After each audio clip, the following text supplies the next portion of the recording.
Alors voici ce qu'on sait sur la fonction exponentielle. On la connaît en un point, l'image de 0 et 1, et on sait qu'elle est égale à sa dérivée. Alors un peu étonnant, pas au programme, mais vraiment intéressant et très général. On va construire par étapes la représentation graphique d'une fonction g qui approxime vraiment très bien cette fonction exponentielle. Alors on considérera un nombre h assez petit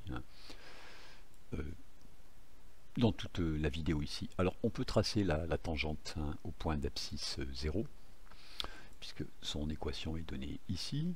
C'est y égale x plus 1. On la montre. Et si h est petit, exponentielle de h, c'est à peu près égal à h plus 1, parce que la courbe est proche de la tangente. Si h est petit, alors on posera g de h égale h plus 1. Et si h est petit, g de h, c'est presque exponentielle de h. Alors on a tracé ici le point M1, de coordonnées h, et puis 1 plus h. Voilà. Et ce point M1, il est proche de la représentation graphique de l'exponentielle, mais seulement si h est très petit. Bon, on y reviendra. Et ce qu'on va faire, c'est construire tous les points Mn, par exemple, jusqu'à n égale 100, de la façon suivante. Pour l'instant, on a seulement construit M1. On va montrer comment on construit Mn plus 1 à partir de Mn. Et tout ça ne sera correct que si h est petit.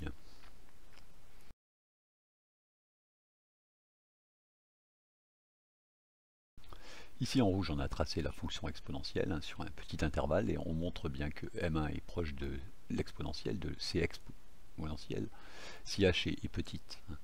Et ce qu'on va faire, c'est construire une suite de points, comme ceci, Mn, Xn, Yn, qui seront très proches de la courbe de l'exponentielle, mais seulement si h est très petit. Voilà. Et alors on va prendre comme valeur de Xn ici, n fois h, c'est-à-dire qu'on va, dans un premier temps, on va construire les points qui ont ces abscisses ici. H, 2H, 3H, etc. Alors il suffit de savoir passer d'un point Mn à un point Mn plus 1. Pour l'instant, on a seulement construit le point M1 ici, c'est-à-dire avec x1 égale h et y1 égale 1 plus h. Alors, passer de Mn à Mn plus 1, on imagine que Mn est sur la courbe exponentielle. Bon, c'est un petit peu faux, alors on regarde ici Mn, d'abscisse nh, et il a une ordonnée yn, et on imagine qu'il est proche de la courbe exponentielle, c'est-à-dire que notre construction précédente a bien fonctionné, donc il est proche du point A ici, de coordonnées nh et puissance nh. Alors en fait, il n'est pas sur la courbe, il est proche de la courbe, si h est très petit, bien sûr. Alors maintenant, on regarde ici, on a tracé la tangente à la courbe exponentielle au point A. Alors le point A, il est sur la courbe exponentielle. Alors cette tangente qui est en vert, on peut écrire son équation, y égale f' de nh fois x moins nh plus f de nh. Alors cette tangente ici, elle est très proche en fait de cette droite, parce que exp' de nh c'est exp de nh, et on a dit qu'on imagine que exp de nh c'est très proche de yn, donc on remplace ici par yn, et on va tracer cette nouvelle droite ici. On a tracé cette droite en bleu qui est proche de la tangente à la courbe exponentielle au point A. Alors A, il est sur la courbe exponentielle, Mn, il y est presque. Il y est presque. Tout ne marche que si h est très petit. Alors qu'est-ce qu'on va prendre pour yn? Simplement, on va prendre pour yn plus 1, on rappelle que ce qu'on veut, c'est passer de Mn à Mn plus 1. Alors on va prendre l'ordonnée du point de cette droite en bleu, dont l'abscisse est xn plus 1, c'est-à-dire n plus 1 fois h. Voilà, c'est-à-dire qu'on a le point ici, n plus 1 fois h. Et on va prendre l'ordonnée du point de la droite en bleu, dont l'abscisse est n plus 1 fois h. Voici, c'est-à-dire que c'est un point qui est ici, et on prendra cette valeur-ci pour yn plus 1. Voilà. Alors on peut la calculer, c'est-à-dire que dans cette équation de droite, on remplace x par n plus 1 fois h. Ça nous donne ceci. Alors on calcule ça, hein, ça fait yn facteur 2, il reste ici à l'intérieur de la parenthèse h, ynh plus yn, c'est-à-dire finalement 1 plus h yn. Voilà, yn plus 1 ici, c'est 1 plus h fois yn.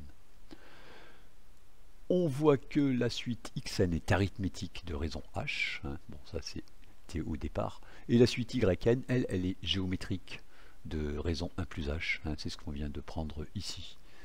Alors on avait déjà notre premier point ici, et maintenant on peut tracer tous les points mn, hein, avec cette règle qu'on vient de prendre. Je précise que dans cette vidéo, je n'ai aucune ambition d'être rigoureux, contrairement à l'habitude. Alors, on va maintenant les tracer avec le tableur. Donc ici, on a tracé le point M0, hein, qui est ici. Et puis, on avait ceci, hein, x1 c'était h, et y1 1 plus h. Donc ici, on tape égal ce nombre ici plus h. Voilà, on a une suite arithmétique. Et ici, on tape égal ce nombre fois 1 plus h. Voilà, et on peut maintenant recopier ceci. Alors, recopier jusqu'à 100, c'est un peu long avec GeoGebra. Avec ces deux colonnes du tableur, avec un clic droit, on crée une liste de points. Voilà, et il n'y a plus qu'à la regarder. Alors, elle est censée approximer bien la fonction exponentielle. Alors, on trace la fonction exponentielle, la vraie fonction exponentielle. Alors, elle est ici, le tableur, on le cache, et on déplace la figure. Alors, les points qu'on a approximés ici sont en noir. Tout ça est fort mauvais, mais se souvenir que tout ça ne vaut que si h est très petit. Voilà, et si on fait BCH, voilà, on obtient bien une suite de points qui approxime bien exponentielle. Et exponentielle est en rouge ici. Alors, tout ce qui a été fait peut être fait aussi pour h négatif. Et si on prend h négatif assez petit, on voit qu'on approxime bien exponentielle encore à gauche ici. Alors, c'est une méthode très générale, dite méthode d'Euler. Voilà. Quand on connaît la dérivée d'une fonction et la valeur de la fonction en un point. Voilà. On n'a pas du tout montré que ça fonctionne vraiment. Enfin, on a montré que ça fonctionne, mais on n'a rien démontré du tout. Dernier point intéressant, on a ici notre suite de points proches de la représentation graphique de la fonction exponentielle. Pour une valeur de n, on peut prendre h égale ce qu'on veut. Alors, si on prend h égale 1 sur n, on obtient le point mn ici, 1 plus 1 sur n puissance n. Si n est très grand, le nombre qui est ici doit être très proche de e. Alors, on va vérifier cette relation, cette valeur approchée, c'est-à-dire on va regarder la limite de 1 plus 1 sur n puissance n. Alors, en fait, ça ne converge vraiment pas vite vers 2,718, hein, qui est la valeur à 10-3 près la plus courante. Voilà, ici on est, pour n égale 40, on est à 2,685. Bon. Si on approxime à 10-3 près, on obtient donc une valeur approchée correcte, seulement à partir du rang 1738. Alors on avait dit que tout ça était d'autant plus précis que h était petit. Alors si n vaut 1738, h est tout petit. Mais sauf que lorsqu'on arrive à m indice 1738, on a fait 1738 approximations. Donc il n'est pas étonnant finalement que cette suite ici ne converge que très lentement vers 2,718. Ce qu'on n'a pas du tout démontré, évidemment, on l'a constaté.